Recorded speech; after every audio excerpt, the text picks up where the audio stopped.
लेकिन कुछ हमारे बहुजन समाज के जो अधिकारी हैं, पदाधिकारी हैं, डॉक्टर हैं, प्रोफेसर हैं, उन सभी से भी मेरा रिक्वेस्ट है कि आप लोग जब छुट्टी जाइए तो गांव में गरीब के साथ बैठिए, गरीब से मिलिए और उनको बताइए कि हम लोग के अधिकार कैसे छीना जा रहा है। इस देश में फॉरवर्ड समाज के दिल दिमाग में क्या चल रहा है आप ओपन नहीं बोल सकते हैं, लेकिन गुप्त रूप से तो बोल सकते हैं ना। अपने गांव में मिलने के बहाने तो जाकर उसको माइंड वॉश कर सकते हैं ना कि सही क्या है, गलत क्या है। लेकिन बहुजन समाज के लोगों से भी मेरा एक रिक्वेस्ट है कि भारत में कहीं भी IAS, IPS, दरोगा, DSP, डॉक्टर, प्रोफेसर, अधिकारी, पदाधिकारी जितने भी हैं, अगर कहीं पोस्टिंग हैं और बहुजन समाज के लोगों को अगर पता चलता है तो आप लोग भी फूल, मिठाई, साल, गमछा ले जाकर जाइए और उनको सम्मानित कीजिए, ताकि उनको भी लगे कि नहीं, मेरे समाज के लोग हमको आया था सम्मान करने, ताकि खुल के हम लोग के समाज को मदद कर सके।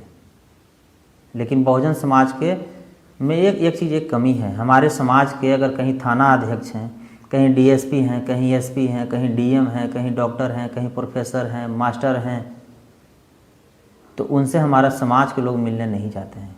लेकिन फॉरवर्ड समाज के अगर किसी थाना में अगर एक सिपाही भी आ जाता है तो पूरे फॉरवर्ड समाज के लोग उसको चप्पल, जूता, जीन्स और शर्ट तक जाके पहुंचा देता है और बोलता है कि आप डरिएगा नहीं, आप अच्छे से रहिए, अगर आपको कुछ होगा तो हम लोग आपके साथ हैं।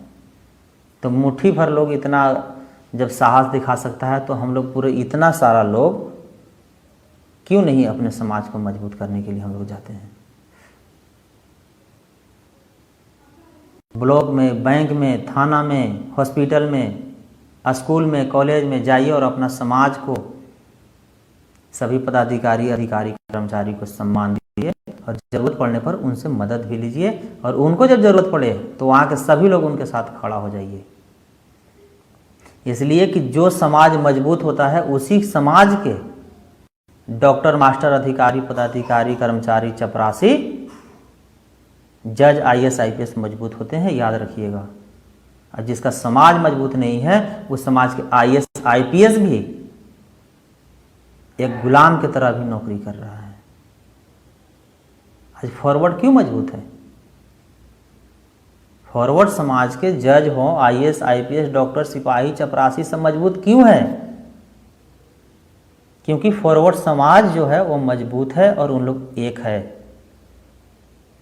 आज अगर दलित समाज के, बैकवर्ड समाज के, मुस्लिम समाज के अगर IAS, IPS अगर सही कार्रवाई कर दे अगर फॉरवर्ड समाज पे, तो फॉरवर्ड समाज तुरंत चल जाएगा कहाँ? High court. और हाई कोर्ट जाएगा और दलित, बैकवर्ड, मुस्लिम समाज के IAS, IPS के खिलाफ झूठा रीट दायर करेगा और इनको वहाँ बुलवा कर और इनको उठा बैठी तक करवा देगा। इसलिए नहीं कि सही काम किए, इनको इसलिए उठा बैठी करवाया जाएगा कि तुम्हारा औकात कैसे हो गया फॉरवर्ड समाज पर कार्रवाई करने के लिए। लड़ाई इस चीज़ का है। तो जिस दिन बहुजन समाज के लोग, हम लोग एक हो जाइएगा, उस दिन मजबूत हो जाइएगा। और जिस दिन बहुजन समाज के लोग मजबूत हो जाइएगा उस दिन बहुजन समाज के अधिकारी, पदाधिकारी, डॉक्टर, जज, प्रोफेसर, कर्मचारी, सिपाही, चपरासी सब मजबूत हो जाएंगे, याद रखिएगा।